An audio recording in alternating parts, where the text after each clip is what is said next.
money, get out of debt, and invest for the long term in the stock market. See, why would you save money when they're printing trillions of dollars? The gap between the 1% and 99% is massive. You see, it's not just money. You have to step back and look at the bigger picture. So what do? In every one of us is a poor person. There's still a poor person inside me. There's also a middle class person, and the middle class persons want security. They want that steady paycheck. And there's a rich person. And they're all inside of us, except that it's not taught. You're taught to go to school, get a job, and get a paycheck. You're not taught to how to get rich. If you read Rich Dad, Poor Dad, my rich dad refused to pay me. He said the paycheck was one of the most damaging things you could take in your life. He says the moment you take a paycheck, you're an employee, and that's the mindset. So my rich dad never paid me. It drove my poor dad, government employee, nuts. You got to pay people. You got to pay people. And rich dad was not saying that the paycheck was bad. He says you didn't want to be a slave to money. So as an entrepreneur, if rich dad folded, I just started another company. I don't need a paycheck. I don't need anybody to take care of me. If my government doesn't like me, I move to another country because they need entrepreneurs there. So the entrepreneur is not so much the business. The entrepreneur is really the mindset and the skill sets and the different set of rules. You see, I don't operate, small business does not operate in the same rules as big business. Entrepreneur is a mindset first, a skill set, and rules. And depending upon whether you're an employee or a small business, the rules are different. The mindsets are different. The skill sets are different. You could say one thing to somebody who's never been an entrepreneur and they're thinking about making the leap of faith into becoming an entrepreneur. What could you tell them? Well, I'll just tell them the same thing that happened to me. My last paycheck, I still remember it clearly. It was one of the worst and the best days of my life. And I was in Puerto Rico.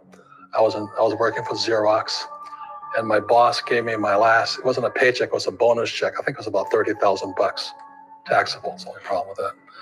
So I got this check, and I went, "Holy mackerel!" So I was excited, but I was also disturbed.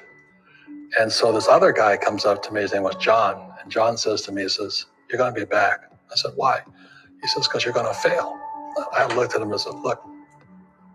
Few expletive words, because that's what he did. He left Xerox, failed, and he came back. And I said, "Look, you failed and you came back, but I'm going to fail and I'm never coming back." And that's the attitude. Do you know what I mean? If you say, "Well, if I fail, I'll go back to mommy and daddy," then that's what you'll do. So if you fail, that's when I became an entrepreneur, because I had no money.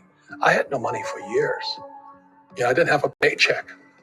But that's what my rich dad encouraged me to do. He says, when you don't have this paycheck, you get hungrier, smarter, and it's a test of your character.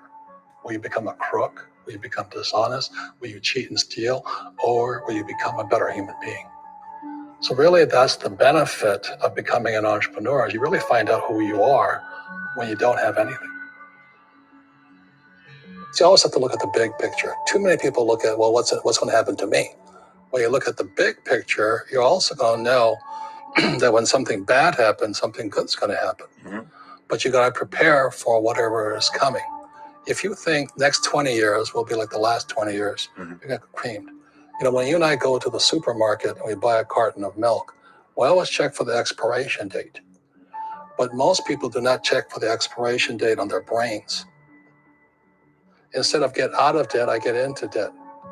I just refinanced $300 million in debt.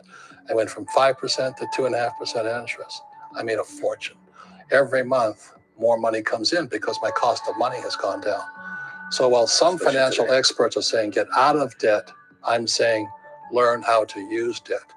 So when I came back from in Vietnam in January of '73, the first thing my rich dad said to me was go to school to learn how to invest in real estate. It wasn't real estate, it was how to use debt and taxes. Debt and taxes make the rich richer. Debt and taxes make the poor, middle class, poor. So all the rich guys who are doctors and lawyers or you know, those guys, they're getting creamed and they don't know why. Doctors are getting creamed. Oh yeah, they're making more money, but the take home is less. Sure. You know, my doctor just yelled at me. He was happy. He says, "Oh, guess what? I finally made $1 million." And I said, "Yeah, this was just 3 weeks ago." And so I said, "Yeah, well, how much you pay in tax?" He says, $750,000 in taxes. So his net was about $400,000. That's not bad. But when I make $1 million, I keep $1 million. And the reason is because I don't make it by working for money. See, if you work for money, you're taxed. So that's why lesson number 1 in Rich Dad Poor Dad is the rich don't work for money. What we do instead is we create businesses as entrepreneurs. We acquire real estate. I don't invest in the stock market.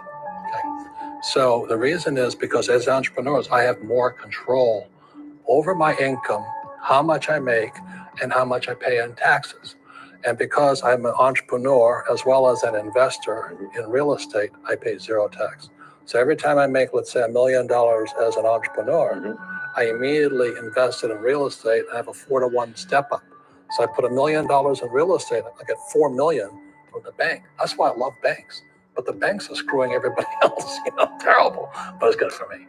That's why you say when you print, it's good for you, but when you print, it's bad for people that work for money. Because when you print, savers get creamed and people who work for money get creamed. When they print, debtors get rich. You see, debt and taxes make the rich richer, and debt and taxes make the poor middle class poorer. When we have obsolete ideas, we get obsolete results. So what's happening for most people, the idea of going to school, getting a job, working hard, saving money, getting out of debt, buying your house because it's an asset, investing for the long term, is obsolete. The world has changed. The world changed in 1971 when President Nixon took us off the gold standard and money became debt. What if we get rid of school? Then what would happen? Would it be better if we had no educational system at all? No, I'm saying education is more important before. It's just obsolete. You know, there's Moore's Law, which states information doubles every 18 months. In other words, everything's obsolete 18 months. So, and this is just a recent phenomenon. So when you come out of school, you're already obsolete. And that's why I'm the old guy, you know. I meet my friends who went to Harvard. Yeah, I went to Harvard. I said, yeah, that was how long, 50 years ago? Today, the banks are charging you interest to save money. In other words, banks don't want your money because they printed too much of it.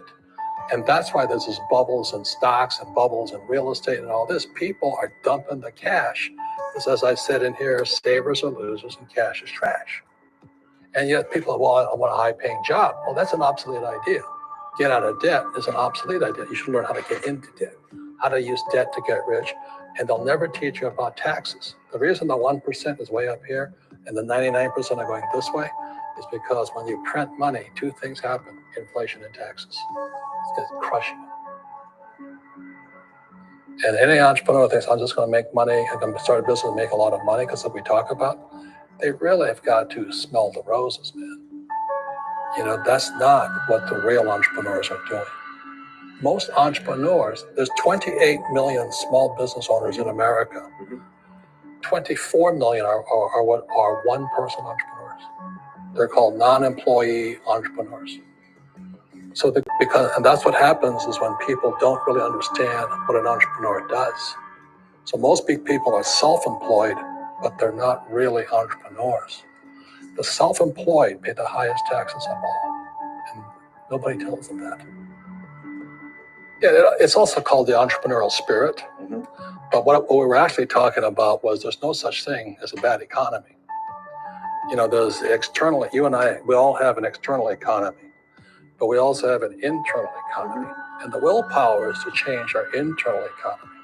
So for me, I can see the good and I can see the bad. I don't really give a damn because I'm going to be rich anyway.